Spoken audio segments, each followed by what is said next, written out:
ina qarankeenu jiri telefoonna la rabo wala gawti injihayne iska jir dawladee wajira kula jiro adana kasi jiro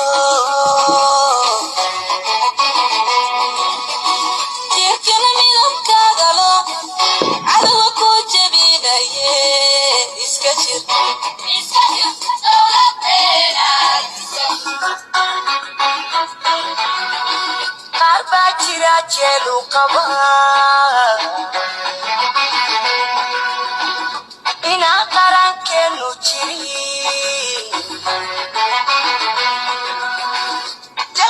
السلام عليكم ورحمة الله وبركاته. dhegeystayaasha qiimaha qaali daafaantu nagala socdo halkani waa dhagaal news media network around the world live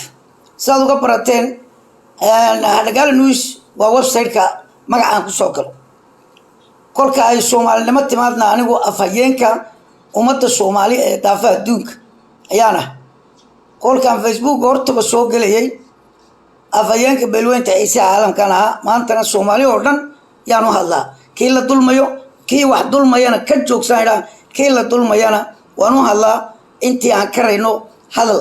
iyo hooba waa la garab joognaa ummadda Soomaali maanta Soomaaliya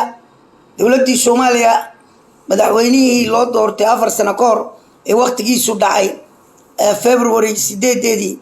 ayaa dawladda Soomaaliya kala diray ra'iisul wasaarihi 9 bilood ka hor uu doortay ayuu imiga ku taagay uu eriyay Farmaajo ma leader saxa misalna qaldan buu u wadaa wadanka Soomaaliya waxaan kaloo ka hadli doonaa galbeedka gobolka City iyo gargaarkii ay City diaspora gaarsiisay galbeedka gobolka City kaloo ka hadli doonaa madaxweyne Ismaaciil Cumar Geelle oo la isku haysto inuu buka la isku maayo laakiin uu soo noqday iyo ma soo noqon wali dhakhtaradiiba ku jiraan waan ka hadli doonaa soo dhawaada ku soo dhawaada dhamaantiin meel kasta joogtiin liidarada Soomaalidu kilka Soomaalida Somaliland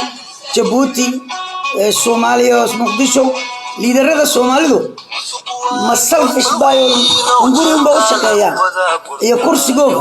mise shacabka u shaqeeyaan arrintan waa ka faalloon doonaa soo dhawaada dhamaantiin meel kasta joogtiin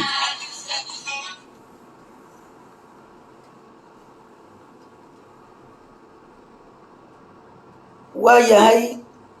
halkan waxaan ku soo dhaweyn doonaa ama aan tusayaa suldaanka ummadda Soomaali anoo afhayeenka ummadda Soomaali baana laakiin suldaanka waan la shaqeeyayo afhayeenkiisana suldaanka oo qaranka Yurub ku nool anigu North America Suldaan Yaasiin Yuusuf Jaamac waa kana ku soo dhawaada Suudaan waxaa maanta lagu caleemo saaray Suldaan Yaasiin Yuusuf Jaamac Araale oo loo caleemo saaray inuu noqdo suldaanka guud ee ummadda shanta Soomaaliyeed suldaanka oo caleemo saarkiisa ay ka soo qayb galaan shacabka Soomaaliyeed oo isaga kala yimid guud ahaan dalka Sweden isla markaana ka soo kala jeeday shanta Soomaaliyeed ayay ka hadleen taariikhdiisa iyo waxyaabaha uu soo qabtay ee ay xilka lagu doorteen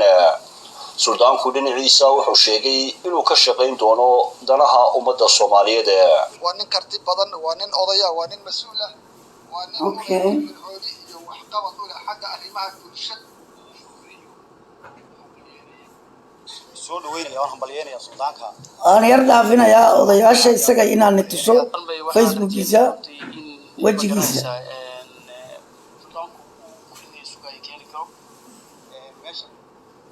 وأنا قرب استعجنا واحد إلهي دمانتين رجل الضمر جزاكم الله خير الجزاء إلهي ميزان كحسنات كهيدون قدروا إلهي نهاية كابال مريم الله بإذن الله كريم لما مسائي الله ارتبط وأن حدين قضبنا وفرحا وأن حدين ونين ستاجة شنطة الصوماليات ويلي سلطان بن نغنيا عليس كده بلا أمانة إلهي حقك كجت ودكتي عركا ديده ودلكا ديده بلادي ما سقعت بلادي ما كمد هي لايد uga soo raamidha runtii aad iyo aad wad mahadsantiin mar labaad iyo mar saddexaad waxaan halkan ka ballan qaadayaa oo ilaahay waqti ka ballan qaadayaa horta mid iga filamaysaa horta qabiilka wax waa tacaaruf baa qabiilka ilaahay baa inoo doortay inaan isku garano sida haween kan isfulno qofku eedadii iyo habartii iyo abtigii iyo adeerku garto laakiin sida inuu isticmaalay qabyaaladda oo tani qabyaalad igu imanaysaa wax kastoo aan qabanayana intaan adduunka ku noolahay aakhiradeydaan eegaya wixii aakhiradeeda dhib ku ah qabanba maayo qofka bilaad hankiisu waa fogaya waxaan farxad iyo ammaanta waka suldaanka wuxuu yidhi qabiil anugu shaqo kuma lihi suldaankuna ummadda shanta soomaaliya aan u shaqayn buu yidhi galbeedka gobolka city gargaarkii loo gurayey ayuu tob ka noqday tob suldaanku gargaarkii uu soo diray ee uu ka soo guray sweden ayaan halkan ku hayaa kolka annaguna aan kala qayb qaadanay gargaarkaayoo city diaspora iyo afhayeenka balweynta ummadda soomaali meel kasta beelaha soomaali oo aniga oo xaaji cumara aan ku qayb qaadanay groupkayga city diaspora community iyo guddiga ila shaqaynaya aad iyo aad baan u faraxsannahay waxaan gaadhsiinay afdam 250 family ayaan raashin gaadhsiinay maalintii sabtidii kolka waxa weeyaan suldaankuna door weyn buu ka ciyaaray oo sweden ayuu $3,000 ka soo guray ummadda soomaalida uuna soo gaadhsiiyey dadkii barakacayaashii la socda suldaan yaasiin waan hambaleynaynaa halkaa ka wad baan leenahay isku xidhka iyo horumarka ee city integrated and development ayaa deeq raashina gaadhsiisay 250 qoys oo barakacayaasha ku sugan degmada afdame ka yimid galbeedka gobolka city hay-adan ayaa waxay lacagta ka heshay city diaspora oo hormoodka u yahay suldaanka qurba joogta Soomaaliya suldaan yaasiin yuusuf jaamac iyo tiimkiisa oo u horeeyo mahdi barkhad oo Sweden ku sugan iyo xaaji cumar cawaale iyo kooxdiisa oo ku sugan Canada waxaana deeqdan ay ahayd raashin noocyadiisa kala duwan sida bariiska daqiiqda iyo saliida iyadoo la gaarsiiyay 250 qoys oo ka yimid galbeedka gobolka city oo ay saameeyeen dagaaladii ka dhacay galbeedka gobolka city mudane xuseen maxamed oo ah mas'uulka hay'adda isku xidhka iyo horumarka ayaa nooga warbixinaya deeqdan halkay ka timiday ay maanta gaarsiinayaan barakacayaasha ka yimid galbeedka gobolka city bismillaahir rahmaanir rahiim alxamdulillaah rabbil caalamiin maanta ay bishu tahay 18 bisha 9aad waxaan joognaa degmada hay-adda sadyo waxay ka asaasan tahay magaalada diridhaba waa hay-ad dhalinyar wax baratay oo aqoonyahana ay isku keeneen hay-addana waxaa ka mas-uula xuseen maxamed subane waxa weeyaan hay-adda waan soo dhaweynaynaa waxaanan faraynaa shaqada hufan iyo daacadnimada insha allah halkaa ka wada dadweynaha aada u shaqaynaysiin ee ummadda soomaali ee geeska afrikana insha allah waxaan leenahay kuwa qurba joog iyo kuwa guda joogba hay-adda waa daacad midnimo ay ku shaqaynaysaa soomaalinimo ay ku shaqaynaysaa waa inaad la shaqaysiin insha allah halo I'm on live video please inaka yar xagga iga geeya waxaan halkaa ku buuqanay amaan u geynay raashin 250 qoys ayaan gaarsiinay raashin 250 qoys labadiina miyir ma hadli kartiin kala kuldaan saliida iyo bariiska iyo daqiiqda 250 soo garay ma jireen relax barakacayaashii ka soo barakacay garbaciisa iyo cundufo iyo cadayti waxaana wakiilka uu soo gaarsiisay maanta halkaas hay'adda sido gargaarka isku dhafka gobolka city waxaana naga soo kala gaaray raashinka ama gargaarkaas wuxuu naga soo kala gaaray walaalaha qurba joogta ah oo hoggaanka yahay ama ugu horeeya ama hormuud u yahay suldaanka Soomaaliyeed ee qurbaha suldaan yaasiin yuusuf jaamac oo magaalada Sweden ama wadanka dalka Sweden jooga iyo tiimkiisa la shaqeeya ugu horeeyo ama uu ka yahay la shaqeeya mahdi barkhad faxal xagga kale Canada waxa naga soo gaarsiiyay isagana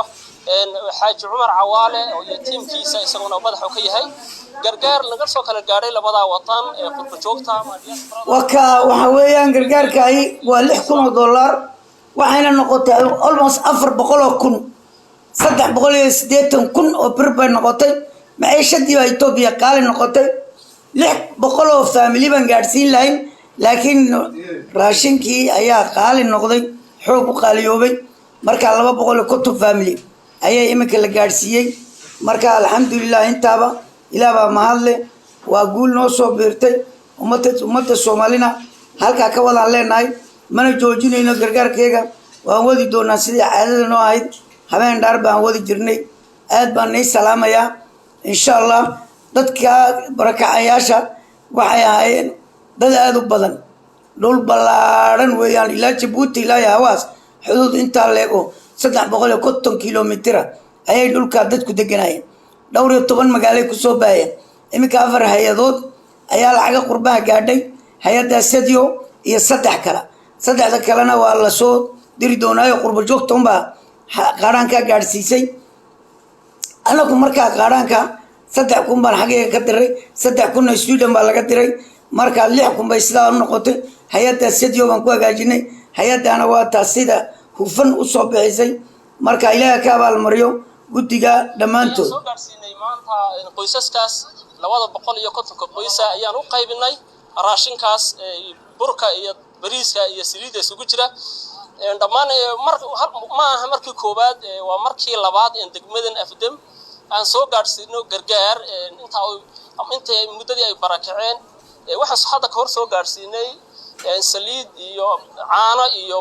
timir iyo maxaa heedaan agabyo kale oo dhar iyo isku jira kolka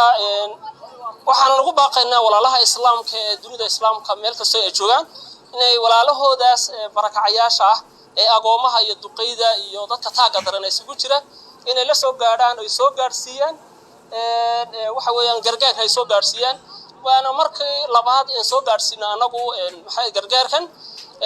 waxa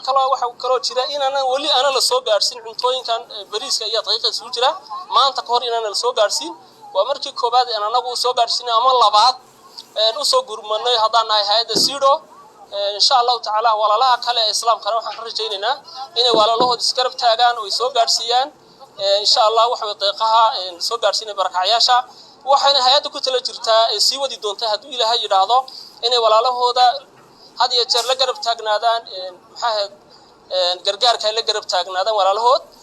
tan iyo inta ay guryahoodii ama goobahoodii ay ku noqonayaan inaan garabkooda taagnaano hadba wixii aan halleena soo gaarsiino ayaan ku insha Allah ku rajo weynahay assalaamu calaykum waraxmatullaahi wabarakaatuh wa calaykum assalaam waraxmatullaahi wabarakaatuh gudoomiyaha aad buu mahadsan yahay waxa kaloo aad u salaamayaa wariyaha Abdi Xasan oo isaguna la shaqeynayay hay'adda marka wariye halkan isagana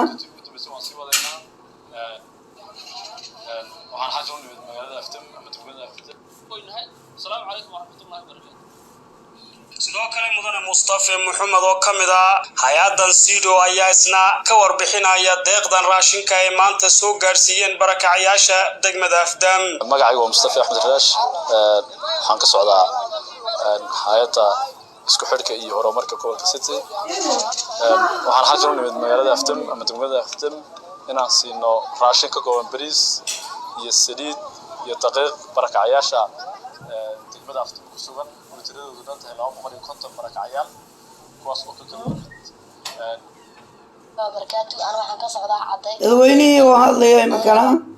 yani la guddoonsiiyey barakacayaasha ku sugan degmada Afdam ayaa aad uga mahad celiyay isla markaasina ka codsanaya qurba joogta kale inay u sii wadaan ilaa iyo inta dhulkooda looga xoreynayo waxayna u mahad celiyeen hay'addan Sido iyo qurba joogta isku hawshay in ay raashinkan soo gaarsiiyaan anigu magacaygu waxa la Ibraala Kaamil Cuki magaalada Cadayti leeyahay ka soo barakacnay maal waxaan lahayn maro waxaan lahayn waa la wada qaatay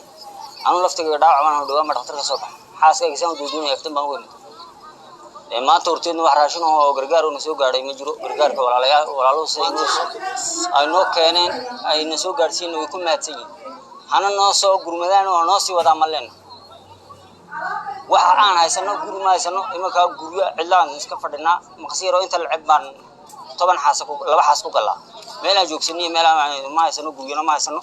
raashinka kama nooga horeeya ee walaalaha noo soo gurmaday anoo soo biiriya maalin oo naga waraya السلام بركاته أنا waxaan ka socdaa Cadayti waan ka imiday adagayga waa dhakhtarku ku jira maxaa jigjiga la geeyay lagu ka jaban yahay anaguna xaqan baan fadhiyaa maadaama walaalayga barakacna siina garac qanteen waxna siiyeen waa mahadsanina ma hadan cilina insha Allah inuu leeyahay dhulkayga noo qabto arjina cadawga naga qabto anoo garab joogsadaan yaa rajaynayna ilaahay naga jaadsi walaalahayna soo caawiyeen si raashinka waayahay arrinkaa kaas donationka waxaan leenahay hadda sadyo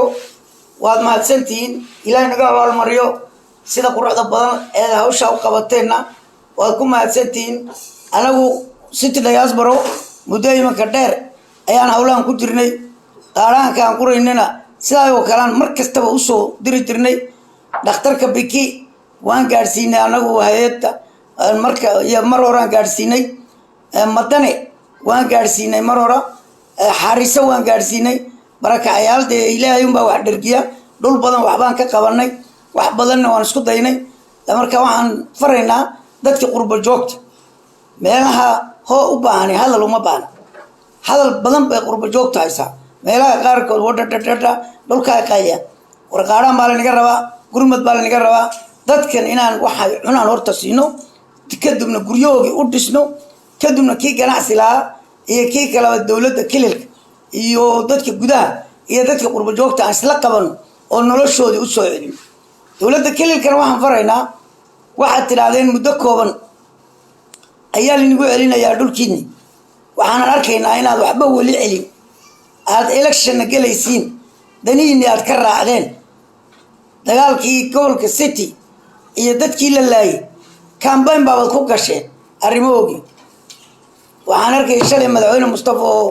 shalaamo meel la yidhaaha dhulkii shidaalka dhex wareegay waxa weeyaan madaxweyne mustafa qof kula dooran oo kula taratamay maba jiraba nin dooran oo isdoortay baa tahay iska dooro oo iskaga rida warqadaada oo iska dhammayso laakiin hawl baa kuu taalla hawsha nii taallina waxa weeyaan dadkii barakacay inaa dhulkoogii lagu celiyo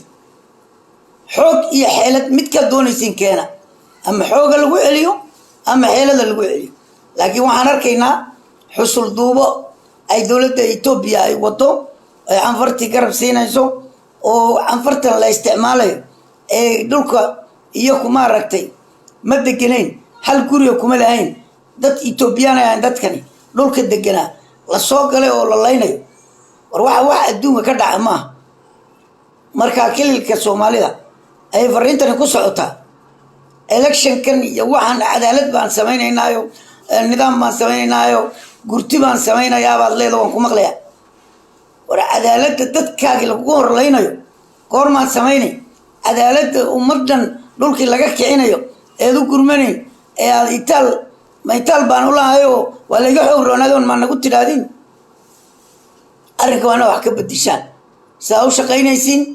aad iyo aad bay dhaliil u tahay electionkana election dee tii dee afrikada layska yaqaanay ee xukunka saxaarad qura layska dhiganay ee halkaa iminka xisbiga b p olf way ka hadhay fed way ka hadhay ururadii kaleo dhan way ka hadheen kilka oromada way ka hadheen oromo liberation front way ka hadheen kolka waxa weeyaan b p unbaa meesha dhiganaya waa tii ismaaciil cumarkii la sameynayay eerbebeeduan weeyaan markaa madaxweyne agjar hawl baa inii taalla waxaa laniga sugayaa inay dadka dhulkooda ku celisaan gooray noqoto xoog iyo xeeladba arrinkaasaa laniga sugayaa waayo ta halkaa baan ku dhaafay arrinta soomaaliya yaan yar ka hadlay kadibna ismaaciil cumar geli jabuuti yaan ka hadli doonaa madaxweynihii soomaaliya ee farmaajo la odhan jiray waa kii ra-iisul wasaarihii khayre maalinun kusoo booday la eriyey kolkii la eriyey waa kii haddana mid kala doortay waa kii yidhi electionka ku saaree election ka shaqee iyadoon hawshii socota gabadh baa la dilay gabadhii la dilay buu ra-iisul wasaarihii yidhi qaybtii hay-addii nabad sugidda waar bal wixii dhacay explanation siiya farmaajo ay soo taagay farmaajo markaa ma wanaag buu wadaa mise oo qas buu wadaa anu farmaajo waan taageersanaa 4 sano waan taageersanaa hawyuu way gardaran yihiin baan lahaa laakiin iminka waxa ii caddaatay inuu dictatornimadii africa un wado wuxuuna saaxiib leeyahay abi iyo dictatorka afaya warqo ayuu saaxiib leeyahay uunu ka qaataa bilaanka dee abi iyo afaya warqe dowlad xoog leh iyo ciidan xoog leh haystaan farmaajo adiguna maxaad haysataa dee af unbaad haysaa mana hadlay sidoo waad ganootitoon villa Soomaal baa dhex fadhida iminka adeecadii oo dhan baa laga xidhay baawarkaagii baa baadadka laga rifay waxa kuu sharaf badan farmaajo waxa kuu sharaf badan inaad iscasisho oo electionkana aad ku gasho indibandi inaad badisay iyo inaad khasaartay intaba shacabka kolkay xildhibaanada la doorto xildhibaanada ayaana nidaamka Soomaaliya ku doorta meesha waana lacag oo qofba lacag buu siiyaa xasan sheekh baa lacag buu bixiyo kaga qaatay dadka xildhibaanaduna shacab ay metelayaan qofka qaldan iyo qofka kale way arkayaan marka madaxweyne farmaajo this time anigu kuma taageersanay saa u socoto si qaldan baad u socota ra'iisul wasaaraha oo electionkii wada oo yiri war waxani qof baa la dilay qofkii la dilay waa muwaadinad gabadh Soomaaliyeed waa gabadh u shaqeynaysa hay'adda nabad sugidda si loo dilay meydkeegii ama nolosheedii keena inta loogeynay la dilay yaa far badan marka halka anigu waxaan arkay farmaajo inuu qaldan yahay supportiga aan markasta ku siinay halka waa gaala noqday sababtoo ah waxaan ku arkayaa dictatornimada abi uu Itoobiya ku baabaashay oo afay warqo oo cunaha dadka ka fadhiyo oo Ismaaciil Umar Geelle cunaha kaga fadhiyo Rejibuuti taana awood u mali qowmiyad baa Soomaaliya la isku haystaa qowmiyad baa awood loo leeyahay ma qaban kartid xoog wax kuma qaban kartid waqtigii xoogana Soomaaliya way soo dhaaftay ma joogtid marka waxaan leenahay sida ugu fiican farmaajo asil villa Soomaaliya iskaga tag sidoo Muuse Suudiya la xubo yiri guri kale iska kirayso kadibna election ka gal muwaadin Soomaaliya tahay guuliyad kardaro guuliyo guuldaro midkaad keentana halka ku dhaqaqas hadii laga badiyo iskaga soo noqo Buffalo magaalada iskaga soo noqo Buffalo New York hadii aad lacag baran urursatana Kenya de kolkay xilka ka tagaan Kenya iska tagaan qalka dhistaan diyaadi istaanta oo Kenya iska taga oo guri weyn ka dhiso lacag wixii adeeshan halka ku cun kulli 4 sano waxun baad urursanaysaa wixii aad urursatay la tagaalka taasi waa farmaajo imankana madaxweyne Ismaaciil Umar Geelle maalintii Jimcihii سواء أحد به صور إسماعيل وسود جيال نتوس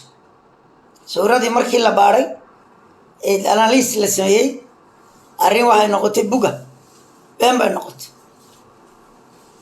مركا إربيبل ويلجيت برون مشاكل ويلجيت واحد ودك جوت كده أنا برون كمان شفت ويقولون إربيبل وواحد بين هنا بنتنا إلى على تلا على الكاتبين قليل وكثير مرجع مدعوين اسمه عمر قال إنه بكوا لوجي إلهي ما قفك عذر كريدا كان قاضي مالو كلمة كنا ساعدي إلهي قلت لك عليه بقاضي لكن فرنت يد واحد مدعوين اسمه عمر قال لي أفرت كاسنو باورك دولة جيبوتي أي لاعب أي دولة نما هالشيء باورك وأكون أدري مدعوين حسن قولت لبي الله باتك السنو باور كاي إسماعيل ولا شقينا يو باور كولا لها لكن لبي الله باتك كان كلا أيو سوي إسكواي لبي الله باتك كا إسماعيل إسكواي تعدي دل دمشق باب دع أيها وطن كي جوت كداي كوستوش كي الله بابيو دكان كي سومالي الله بابيو دكان كي دلير الله بابيو تعليم تي وطن كله بابيو فالحما وطن كسعد إسماعيل عمر قال لي اسكودا ضدوه هذا قومية الصومالي دو كرش جبوتي هو الصومالي عنفر يرو منوريتي عربة أو لا رسبكتيوم جناس كتكان دي مقاعيو كشقست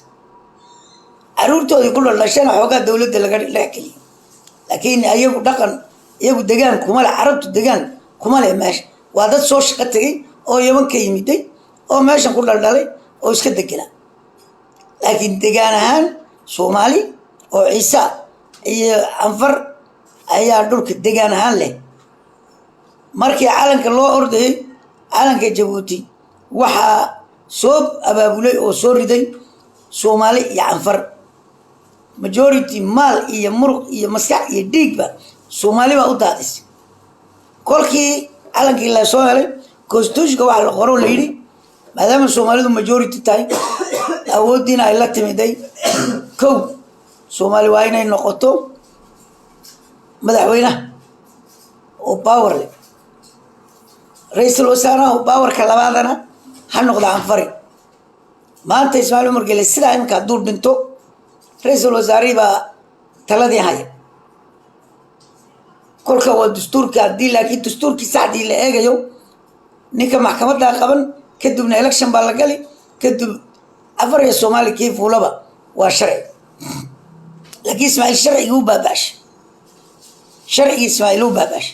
dastuurkii Ismaaciil u baabash wadan kala qalalaasa inuu galo looma baahan waa meel yaroo kulul 1 milyan oo shacab ku nool yihiin biyo la'aan iyo haraad iyo hanfi wadnaha dilay dagaal dhexdeeda ma qaadi karaan marka waxaan leenahay Ismaaciil intaana dhiman waa inuu constitution hagaajiso waa inuu dawlad transparency leh oo nidaamkii lagu kala baxay fooda inay noqoto ayaad adigu ku samaysay dastuurkii wadanka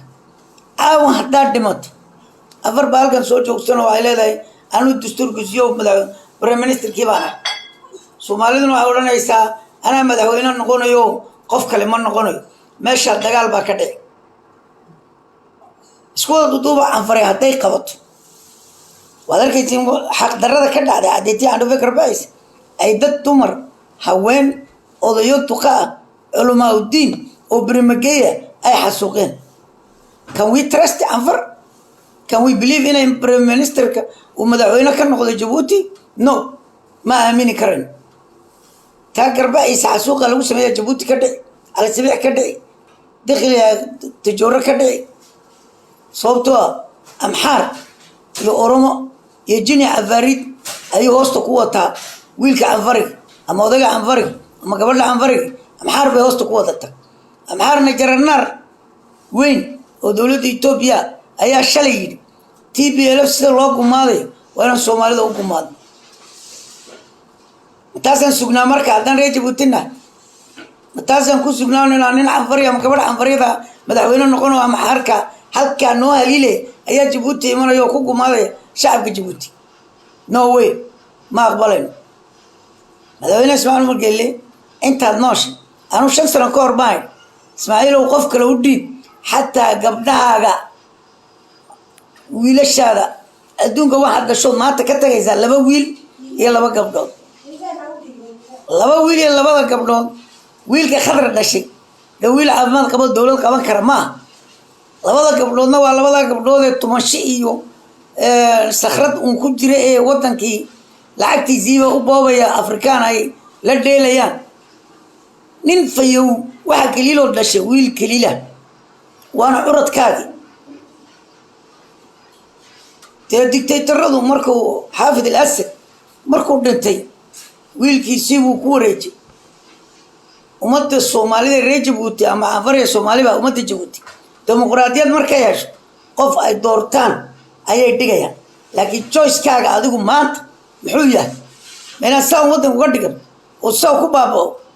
mise inaad qof u dhiibto oo dadku oo dhowto la xisaabtamaan oo dimuqraadiyad sameeyo oo wadadii saxdii soo sameeyo kulli khadra ma jecla liibaan wiilkaaga liibaan curadkaaga khadra ma jecla inta ay kula talinaysay talada kula haysana diiwaan arki doonaa waxaan maqalay inay khadra leedahay najiib oo iska disable oo nin iska bukaan oo coona ayaan rabaa inaan u dhiibo oo aan ku dul ilaaliyo ay leedahay Ismaaciil markuu sakaraaday wuxuu ilaaliyay anu qof kaloona aaminayo ma jiree wiilkaygi liibaan igu yeedha halagu wareejo talada kadibna isaga dhaxalkii iyo xoolihii aan xaday inay ilaalinayay iyo ku yidhaalay khadra way ka booday arintii ninkii power leh ayaan sugaynaa ma khadra power oo talada wiilkay ku wareejin mise Ismaaciil ayaa liibaan ku wareejin anu waxaan taageerayaa haday labadu ii gudboomaan liibaan ma taageerayaa liibaan waxa leeyahay hadii talada lagu dhiib dimuqraadiyad ku soo dabal election qabo xisbiyadii soo celi sidii aabbaha oo waa shay oo maanta ku dhimanaya doqonnimo iyo nacaybe ha noqon haddii lagu dhiibo najiibna uu kula shaqayno waa walaalkaa kolkaa taasaan talada kaga baxayaa xaaladuna insha allah waan rajaynaynaa inuu ismaaciil la soo noqdo oo isagoo caafimaad qaba talada wareejo sida lanoo sheegayna iminka dadku ay isla dhex maraan dad waxay leeyihiin jarmalkuu jiifaa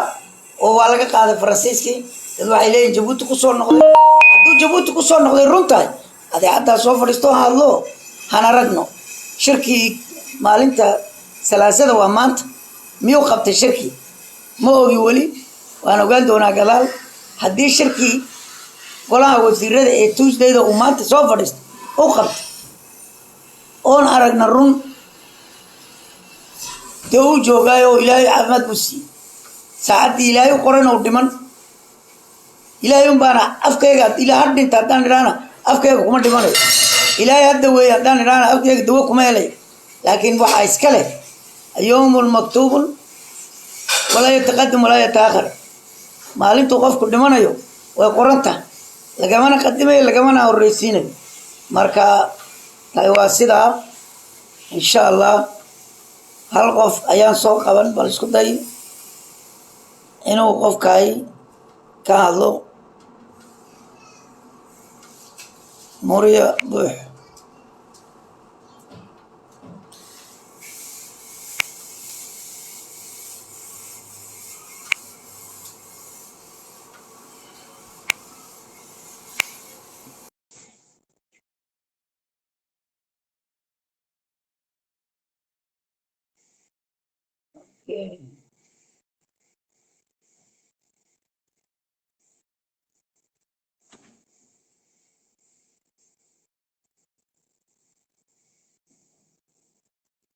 waxaan kaloo jira canada shalay waxaan samaynay electionkii liberal prime ministerkii hore ayaa ku soo noqday wuxuuna ku badiyey 150 waxaa la rabay majority government inuunu 170 iminka systemka waxa weeyaan systemka dimuqraadiga canada waxa weeyaan prime minister maraykanka madaxweynaha iyo nin la tartamayaa iskarab dhigta ninkii number bataa madaxweyne noqda canada systemka ay leedahay waxa weeyaan gobol kasta kuraasida ay leedahay yaa lagu tartamaa iminka annagoo halkan shalay 4 qof ayaa challenge samaynayay xabad liberaala xabad conservative xabad ndp iyo green party laba kala jirto 6 bay yihiin marka liberal baan nagu footeen aniga iyo haaskayga iyo 4 ciyaar jabigaygu liberal baan u footay noon liberalna waa liberalku waa qolada dadka migrantiga u fiican xagga shaqada iyo xagga civilizationkaba gargaarka bixiyaro ciladay leedahay liberalku dee intaana anaga waxba kama qaban karo dadkan iskusbanaya rag iyo dumarkii naag iyo rag iskorkoray ayay iyagu ogolyiin laakiin qolada conservative ma ogola qolooyinkan xun ninka iyo naagta iyo ninka iyagu isku khariban intaas iyay liberalku ceeb leedahay laakiin sida kale dadka immigrantga iyo shaqooyinka iyo nidaamka way ka fiican yihiin conservative-ku dadka lacagta leh iyo waa Donald Trump oo kale falsafadiisa ayay aaminsan yihiin majority-ga cadaan baa leh iyo dadka lacagta leh marka Canada hambali baan leenahay Soomaalidana Toronto 2 qof baa challenge sameynayay ninkii hore wasiirka iyo mid kale Albertana gabadh baa u tartamaysay Edmonton Ottawa wiil kale u tartamayay wixii badiyay weli ma hubo saaka buug noo bariyay xalay 12kii iyaana la sheegay natiijada markaa saaka waan kusoo wabrisanay prime ministerkii Justin Trudeau oo ku soo laamay halkiisii oo isagu prime ministermadiisii uu haynayaa laakiin weli waa minority government-igi un biyaa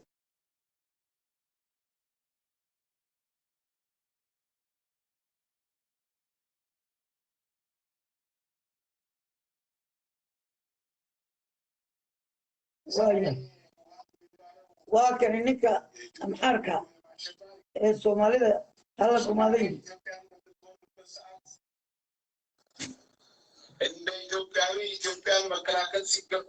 maanta kooxda loo yaqaano TPLF ee Juntaaga ama argagixisada ah waqtigii ay Soomaaliya soo weerartay dalkeena Ethiopia waajibkooda muwaadinimo ma aysan gudan TPLF oo dalka ma aysan difaacin balse waxay la soo safteen oo ay garab siiyeen Soomaaliya soo ma cadda in hadda Soomaalidu ay garab siinayaan TPLF waa in Soomaalida la iska celiyaa meesha lagu arkaan lagu joogtaa hadalkaasi waxaa yidhi ninka labaad ee ugu awoodda badan Ethiopia haddaba Generaal Bacha Dabala ayaan eegi doonaa maxay ka dhigan tahay in maanta Soomaalidu TPLF mataalo oo maalin walba mas'uul Ethiopia ka tirsan ku dagacsado waan xasuusanaa wasiirka Gaashaandhigga oo ay waddanka Ethiopia hadalku ka yiri ama xaradii hadalkii ka tiri ninkan oo hadda ah ninka labaad ee ugu awoodda badan Ethiopia hogaamiyana dagaalka TPLF ka dhanka ah oo ama xara ah hadalkaas ayuu ka yiri Soomaaliya munaasabadu ka qayb galay haddaba sidee u aragtaa sideese kula tahay barnaamijkeena Laxar oo shaqeeya saxaabada kala gaarsii aynu ku bilowno Soomaalidu Ethiopia aad baa loogu sii nacayaa oo waxa ay sii galaysaa god weyn maadaama xaaladda Ethiopia ay tahay mid ka duwan kuwii hore oo ay tahay xaalad halis ah Generaal Bacha Dabala oo ah ninka labaad ee ugu awoodda badan Ethiopia isla markaana saameyn weyn ku leh waqti xaadirkan Ethiopia ayaa soo hadalqaaday in TPLF iyo Soomaalidu isku mid ay yihiin oo aysan waxba isdhaamin taas oo ka dhigan in Soomaalidu la dili karo meeshii lagu arkana aan la cafin karin taasna waxa ay dhibaato ku tahay Soomaalida وشيء عجر وشيء نكي تبغى ولا بيعفرت يو أمحار waxa uu ciidamadii tababarka loo soo xiray u sheegay in Soomaalida iyo TPLF ay isku mid yihiin oo ay istaageeraan isla markaana wada shaqeyntooda oo soo هذا بارع وشيء نكا أمحار كيس كده إبراهيم إسماعيل waxa uu sheegay in ناقوت ياشا Soomaalida ku metelaya Soba Ahmed Shide waqti gaay oo midhan hadda ay joogaan oo Soomaalidu degan yihiin Bacha Dabala oo ah awood nin leh isla markaana waa ninka kaliya ee hadda haysta militariga Ethiopia ee dagaalada ku ah waqooyiga Ethiopia waxaana aad ay isugu dhow yihiin ra'iisul wasaaraha waddanka Ethiopia Abiy Ahmed sidoo kale wasiirka gaashaandhigga waddanka Ethiopia ayaa maalmo ka hor ka qayb galay munaasabada xir ah oo ciidamada tababar loogu soo xirayay munaasabadaas uu ka jeediyay in Soomaalida meeshii lagu arka la joogto ilaa ay haddana ma jirto mas'uul Soomaaliyeed oo arrinkaasi ka falceliyay waa dowlad deegaanka Soomaalida maxay ka falceliyay oo wada baqti dadka ugu yeelay Soomaaliya baan ma oran taasuma dirin ma jaranaar buu jawaabi karaa meel ciidamada tababar loogu xajar Ahmed Shide aadan baara Ibrahim Ismail ayaa kana yaree leeyahay ina shalay waxaan wada baqtiga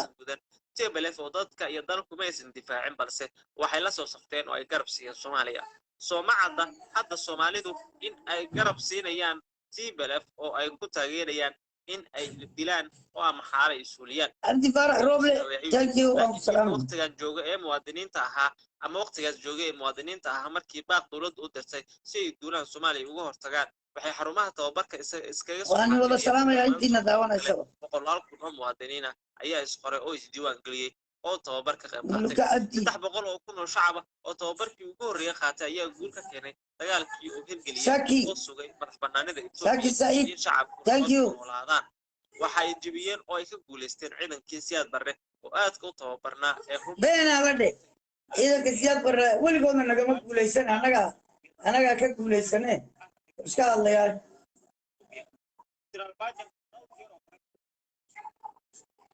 Bacha was Benale. He's a liar. He's not telling the truth.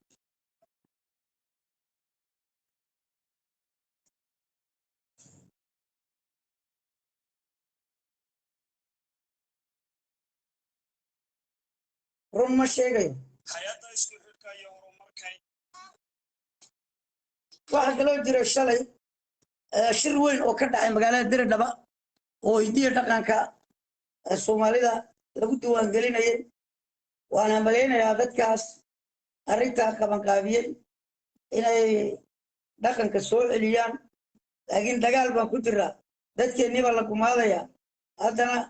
inaan dee xuquuqdeena iyo waxaan xaq u leenahay la eego way fiican tahay laakiin haddana waa kan warkiis ka soo dhacay shalay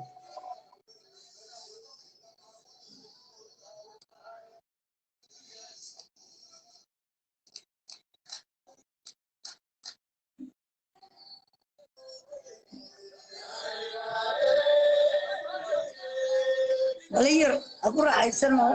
murugo u baan ka hadalaa xogaa farxad gabdha iyo wiilal ayaa wada ciyaaraya iyo wiile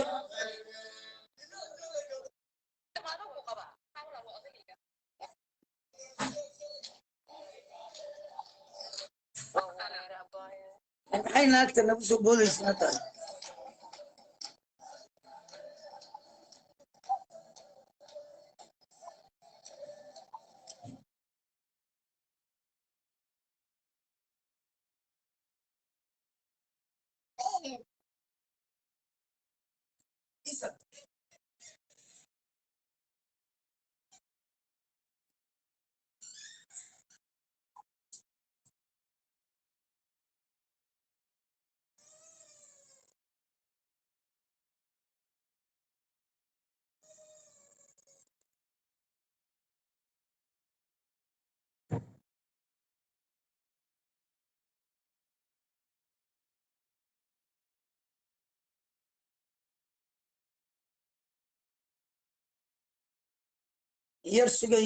yarsuga wiilahan ku nagu celinayaa taa dhaqanka oo shalay ka bilaabmay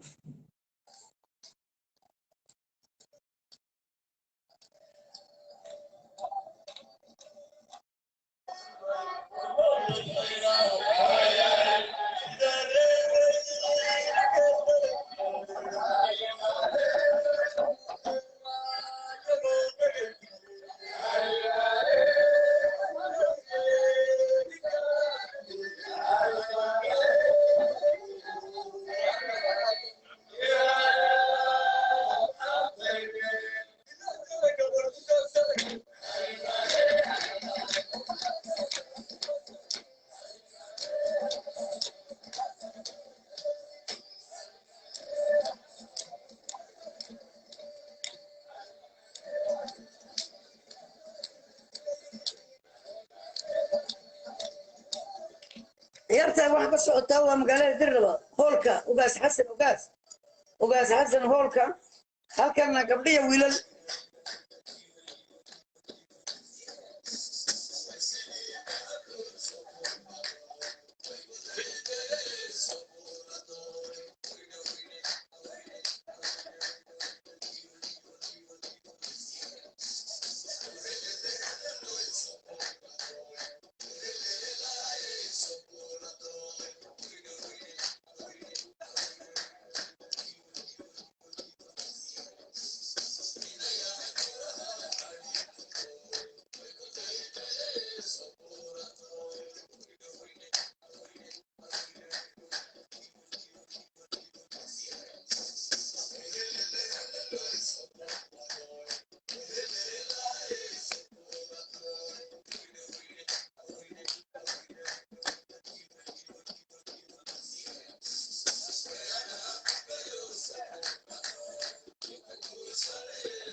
gabdhiya wiilasha aad iyo aad ba u mahadsan yihiin dhaqanka sidaa u boodaya waayo maasha allah waxa weeyaan waa dhaqankii asligii weeyaan iyo ciyaarihii asligii aroosyada iyo dhalinyaradu ay ku ciyaari jireen duleedka sabadka markay xooluhu caanaha ka dhergaan caanaha laga dhergo ay gabdhiya wiilashu ay ku ciyaari jireen duleedka ay reeruhu isugu iman jireen habeenkii gabdhaha iyo wiilasha baryaha yaryaray ayaa isku iman jiray markaa gawda laga saari jiray kac qof kastoo dhallinyaraa soo bixi jiro oo iman jiray gabdhuhuna way soo bixi jireen ciyaari jireen wiilashana markan ay sidan gabdhuhu soo boodayaan wiilal bay u marayaan baa laydhaa gabdhuhu iyo wiilashu kolkaa dhinaca isku qabtaan oo way isla ciyaaraan markaa inta keliya laysugu dhowaado gabdhihi wiilasha dhulka dhaqanka baadiyaha waa markaa keliya helada la ciyaaray ay gabadhu inanka garabka saartaa taasi wiil ay jeceshahay ama isha ka eeganayso oo gayaankeyga walaalkeed ina adeerkeed iyo qaraabadeeda marna mase la ciyaarayso waa wiil gayaankeyga ayay la ciyaartaa dhaqanka sidaas weeyaan taabanka ka baxayaa waan islaamayaa ummadda soomaalina liidaradooda waa raracun waa dad liita waa dad maaragtay inay iyagu uuni noolaadaan raba oon rabin ummaddiisu ay liidarka u noqdeen inay noolaadaan rabin war wax ka bedila nidaamkan adduunku sidaa uma shaqeeye wax ka bedila briministerka Canada Eamon haddii aan caawa u garaaco aan idhaahdo arrinkaasaa jira dhibaatadaabaa jirta oo waddan ka jirta oo telefoonkayga aan u dhigo message rayna way igu soo celin oo ila hadli maxaan qabtaa bay odhan kolkaas saasaa la isku dhaamaa dadkay dhegaystaan madaxdan qurbo dhibaatada waxay qaban karaanna way qabtaa waxay qaban karayna waa si tartiiba insha allah bay yidhaahdeen laakiin Ismaaciil Umar Geelle dad dhintay xoolo la gowracay madaxweyne farmaajo dad la laayay telefishoonkan bay aqalkaan bay saa u galnoodaanay hilib ku dhan Fuad Yusuf Ali oo loo soo qafaalay oo lagu dhaxaystay Djibouti ayuuna sheegin oo markii dambe fiidiyoogii lagu qarxiyay marka Fuad Yusuf Ali bilaa xuquuq baad ku haysataa bilaa sharci baad ku haysataa ikraam tahliil bilaa sharci baa lagu dilay war madaxda Afrika waa qaldan yihiin Somaliland Cabdimaalig Coldoon qalad buu ku haystaa wuxuu yiri war diinta ha loo gargaaro naagtahay carruurta Kiristiyaan bay u dhigtaa diintii muslimka kala dagaalamaysa gaaladaa la bara war qofka wax buu sheegay ma wax buu duniyay muxuu ku mutaystay xarig Cabdimaalig muxuu ku mutaystay xarig wuxuu ku mutaystay ma qof buu dilay ma dawladdu duminayay ma afgambi buu samaynayay wax kaliiluu sheegay madaxweyne Muuse Biixi ma diintaada muslimka markaa ka soo horjeedaa Coldoon wuxuu yidhi war hay-adda meesha iskuulka ay wuxuu dhigayaa dhaqan xumo dowladeennii iyo dadkeennii buu baabiinaya wax ka qabo meeshii baa tagtay gaaladii baa kula soo hadasho tiri ninkaa naga qabo been buu nagu akhrinayaa ko runtii buu taabtay runtana lama jecla Muuse Biixi markaa ma shacabka difaaci mise diinta gaalada difaaci kaana waad khaldanta Ismaaciil Umar Geelle wuu khaldan yahay farmaajo wuu khaldan yahay عجر dadkii siyo la gumaaday shalay wuxuu tagay meeshii oilka Shilamo oilka waxa la yiri area u dhowdhan dadku way wada bukoodeen cancer baa ku wada dhacay shidaalkan waa inay xuquuq ka helaan dadka intii nool waan eegi doonaa awoodu wax ku sameeyo maleeyo horta meeshan amxaara iska haysata amxaara maamulka iska leh lacag ma isaga u soo goyn karo maba karayde ma odhanayo nin wax tamar lagu iska dhigaya نيو مدحدي إلهي هوستو كدلولي إلهي شرفتا نيسوعي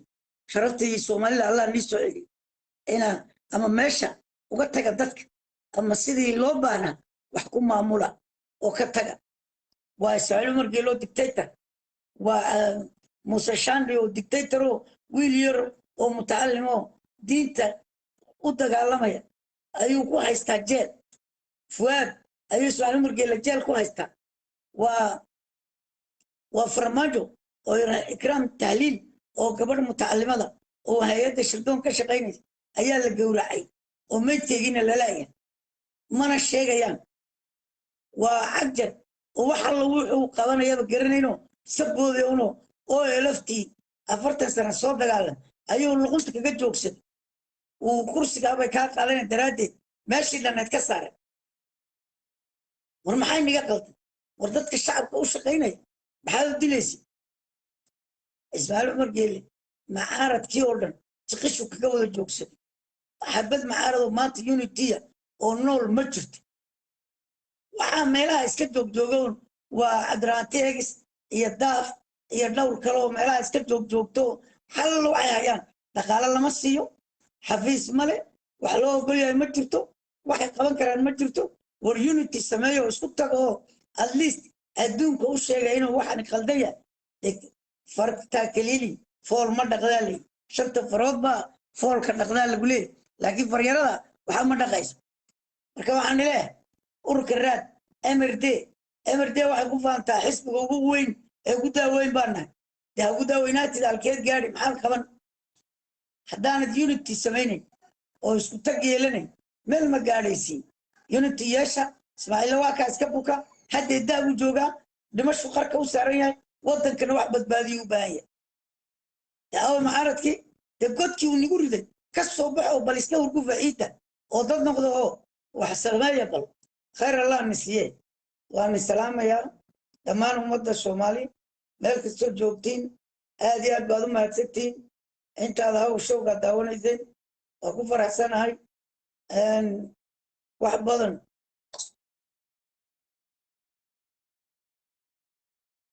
hadal badan haddeeto halirtan baa dhaanta hadal badan faa'iido ma leh ummadda soomaaliya aad bay u dhiban tahay waxayna la dhiban tahay waa dhibtaa madaxdooda ku hayaan maaragtay jabuuti markaatahay arrimahan kaga hadlay dee horeba godlan igu guray horey baad u kala cararteen unityna ma lidina wadaqabsina ma lidina laakiin maanta taladu waa qaran waa in la badbaadiyo waddan baala margille hadduu buka maanta hadduu soo bogsado haddana wadku waa kii sugow talada waddanka dee godhow tol hadday meel qallo-an marto oo anfartu gacanta ku dhigto imikaba haddii nin anfari gacanta ku dhigo oromo iyo xamashi ayaa aqalka u soo fadhiisan talada la wadaagi bilaan bayna dhigeen tigreegii 30 sano joogay waddanka jabuuti bilaan bay ku dhigeen bilaankaasoo ah inaa waddooyinka jabuuti xamashi lagu wada qoro inaa waddanka jabuuti magaalo xamashileeda oo lacagta etoobiya afka xamashiga laga hadlo in laga sameeyo bilaankaa waa la dhigay boorka tajoorana ayagaaba iska leh etoobiyaankaaba iska leh oo lacagta baxshay macnaha waa la diyaarsaday inaa ama jabuuti la kala jaro ama gebigaygaba la qaato soo digniin reer jabuuti qaybta anfartu raalli bay ka tahay etoobiyaannimada raalli bay ka tahay inay etoobiya ku birto qaybta soomaaliduna xaggee bay joogtaa dee inaguna ma sintaad ku biiraysid ma salal baad ku biiraysid ma soomaali baad ku biiraysid ma soomaali weyn baad ku biiraysid anfar iyo amxaar way tashadeen jabuutiyaannimo annaku ma rabno tiriyaan galbaalanaydhaa dabada iska geliyay ku idhahdeen what are you gonna do when it comes to you so you have to do something halkaa waxaa ka hadlaya waa fayeenka ummadda soomaali waana digniin waa anigoo xalay toola gurubyo wasaba kaga dhexadlayay codkaa aad maqlaysaan waxaanan uga digayey ummadda soomaali dhibta ku soo socota waana nimaqashiiyey anfarina tii ay garbaciisa ku samaysa inay jabuuti ku samayso diyaar bay u tahay hadday itaal hesho maalintuu nin anfari qabto ama xarada la soo kaxaysan jabuuti waa laynagu dhex qalqali ismaaciil cumar geelana waa kaa iska jiifee sankaraaday wuxuuna la galayaa qabri isagoo madaxweynaha qofka meeshaan madaxweyne noqon doonana qas iyo dhib ayay jabuuti ku soo socotaa kolleyba dictatorku qas iyo dhibaato unbuu adduunyada kaga tagaa shacabkiisana kaga tagaa insha allah ilaah naga badbaadi aad baan nii salaamayaa hadhagaal news media network we love you aad iyo aad ilaahayna nala jiro ummadda soomaaliya oo dhanna ilaahay garab ha siiyo ha ka badbaadiyo dictatorada salaamu calaykum